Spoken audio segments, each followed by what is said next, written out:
Welcome, I'm Reverend Jayne Coley with Yana Virtual CSL Center. And today I want to talk about the big cleanup, the virus.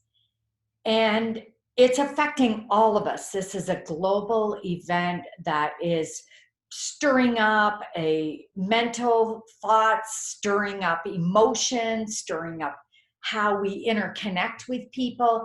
And as a result of just getting back from Scotland, it's actually been like 5 or 6 days because we're in the 14-day quarantine.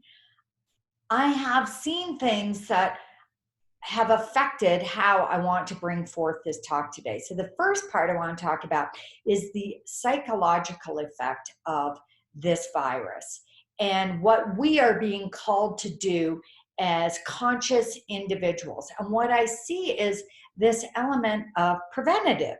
We have in our power ways to keep ourselves strong, keep our immune systems up, and our thoughts are part of that as well. So when we were traveling, if I had a cough, I'd be like, oh, all right, so it like conjures up all these images of, oh, does that mean me?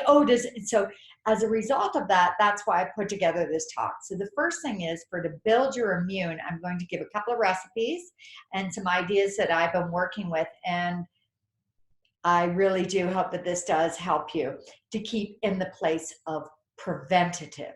So one is that your lymphatic drainage system, when you just rub just very gently underneath your ears. And if you could go ahead and do this so that we're actually engaging in this talk. So just lightly right down here from your neckline, just light in through there, just bringing it down, draining it down through the center point. The next one is to just rub in circles right in your armpit, which is another lymphatic drainage point, right in the armpits. The next point is to circle just on the outside. You can't see this, maybe you can, let's see. So circle around where your belly button is. Just do one big circle, and then if you want, you can do little wee circles all the way around the umbilical area. Again, this is to stimulate if you find any sore spots, and yes, spend a little time there and get the circulation going. Because we can still utilize our fresh air. Somebody was saying to me this morning, another minister said, I really feel bad for the people in the hospital that can't get on a respirator. And I thought, wouldn't it be a blessing if those individuals could be wheeled outside in the fresh air with nature? Because what I observed, for instance, especially with oxygen, is that it clouds the mental faculties. And I saw that with my father, and I saw that with another client that I have that's constantly on oxygen, is it actually has a real downside to it as well.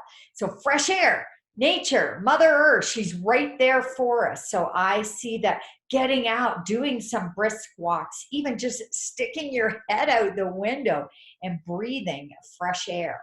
Another one is this remedy that I've been utilizing that I drink all the time, and it is 4 cups of water, 2 lemons, a large chunk of ginger, and it has about 2 tablespoons of cider vinegar. Boil it up 20 minutes, not too hard of a boil. You can leave it sit overnight. You chop up with the lemon peel on it. I take the ends off just because they tend to be bitter. And I leave the skin on the ginger. And when you let it sit overnight, it's a beautiful formula. And when you put honey in it, put about a cup of honey. So that is 4 cups of water, 2 lemons, big chunk of ginger, and do your 1 cup of honey and 2 tablespoons of cider vinegar, and sweeten to the taste that you like. But it's not only refreshing, it's medicinal. So that's another one that I've been utilizing. The other one is a product called Airborne. These are tablets that are chewable. We started eating those before we left for the trip, 1 a day. They boost your immune system, multiple things in them, vitamin C, and it has some other minerals. You'll have to look that up, but it's quite a good one. Avoid sugars as much as possible. They deplete your immune.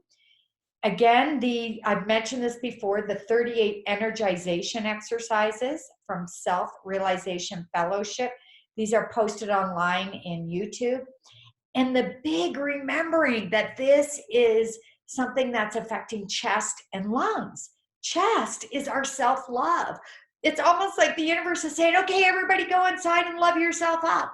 You got 2 weeks to really get yourself strong and be there and support all those around you.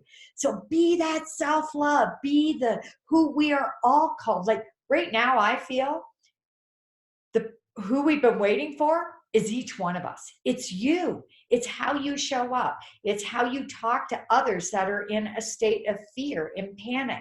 And I saw it all over globally. I saw some in the airport that were very engaging, others that were not very engaging.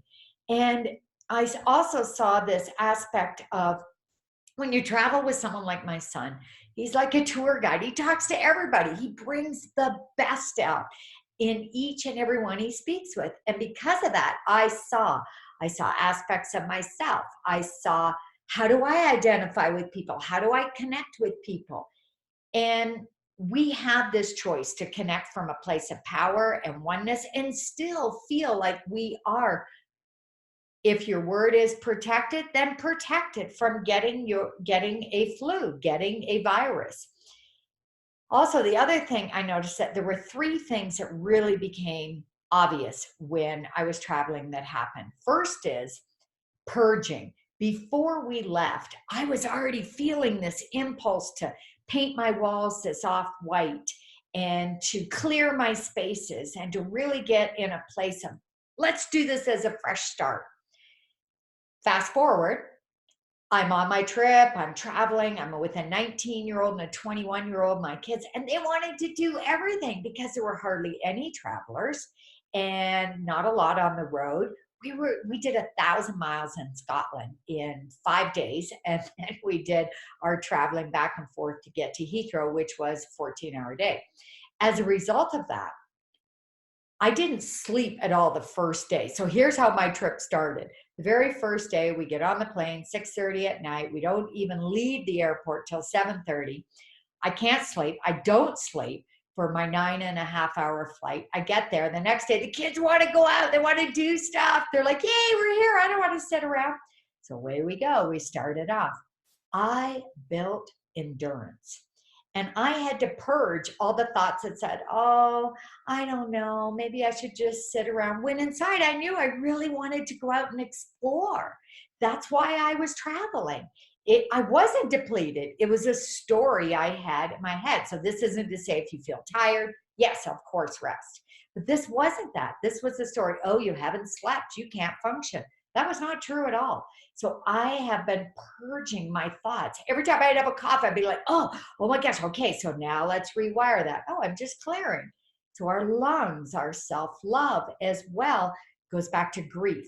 So lungs are the organ, they say, where we tend to hold our grief. So I've been letting go, forgive, and bringing up the stories where I know it's all interconnected. Now, I invite you as well in these uncertain times to come from this place of connecting with God. And that's a third stage I realized. So purge. The next one was that I built endurance. And then the third one was connect within. All day throughout the day. What are you saying? Like you're housed inside. What are those thoughts running through your head? What are your conversations when you're speaking to others about this? Are you inspiring? Are you coming from power? Are you sharing these principles? Are you in the inner knowing with your thoughts, words, and actions that these science of mind principles work? Prayer works. Stand in your power. You are the one that we've been waiting for. Each one of you. This is a time to purge, clean out your closets, clean out your thoughts, be in your power, be with your family that you say you want to spend so much time with, even if it's by the phone. Being present. We're being called to connect within, follow through with where you're guided. And also what I realized is that as a result of this, that this is our responsibility. I think this is a big cleanup. Each person is meant to clean up your own inner thoughts, clean up your own words, Be that power. When I was standing inside of the Rosalind Chapel in Scotland, and it dates back to the 11th century, I am the one that's responsible for what thoughts are going through my head, what words are coming out of my mouth. I could feel the power of the ancestors. And guess what? Even when I was in Edinburgh Castle, there were dungeons. These people went through plagues. They went through events. We are being asked to stand up, to rise up, to unite, to connect with each other, to come from this place of power and strength.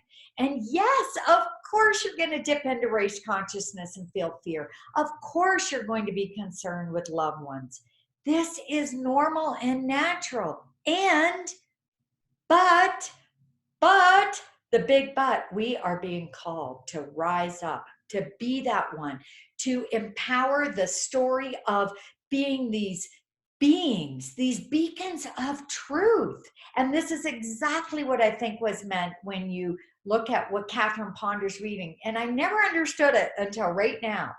Faith offering, she talks about. This is the time where we're to give, to tithe, where we're spiritually uplifted, fed, because it's really obvious right now who's feeding fear and who's feeding inspiration and uplifting you and empowering you. And to give, whether it's $20 or whatever it is, it's the giving from a sense of trusting that God is your source, that you are being empowered, you're being asked and called forth to rise above this story and to become the new story, this new thought, this new ripple of truth being. So I ask that if you're feeling your flow is blocked, there's unexpected sources. There's ways that money have came to me that I never even expected possible. I hadn't even thought about them because I was not open to them. So I kept giving. I kept seeing from this set of lens that are God's lens. And I invite you to do the exact same. Come from a cup that's filled to overflowing. Take care of you first. This is self-love first. We're even being told, go to your home and do it.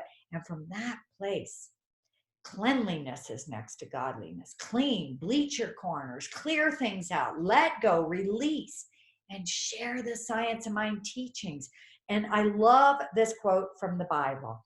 First, remove the beam out of your own eye. See the light of God. And then you can see clearly to remove the speck from your brother's eye. Strengthen yourself, purge your old, build endurance, connect within. You are the one we've been waiting for. Keep purging, come from the place of wholeness. Your spiritual body is crying for you. Your physical body saying, nurture me. This is our time. We are being called to be the powerful ones to ripple this forth. So the other way I want to engage in this talk is through spiritual mind treatment. And we can call the World Ministry of Prayer. They're open and they're ready to do prayers. If you get in that moment where you want the prayer, you can listen to spiritual mind treatments. There's almost all the CSL centers now are also online. So you can be fed with talks. What I'm finding the most powerful is to sit quietly and just let the flow come through. Be the vessel that I say I am. Be the light.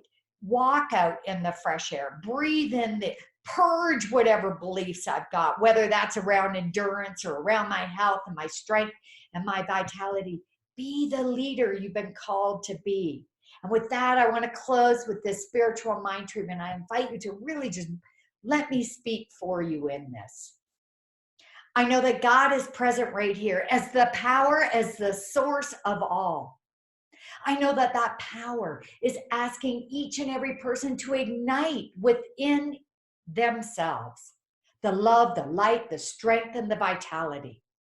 I know that each one, that you are connected with God, that you are healthy and whole, that you have the power, the tools, and the knowing, and that you rise above as the leader that you are called to be. I am grateful for you. I bow before you in gratitude as the expression of God. And I release this into the law knowing it is done right here and right now. And so it is. Amen, women, and hallelujah.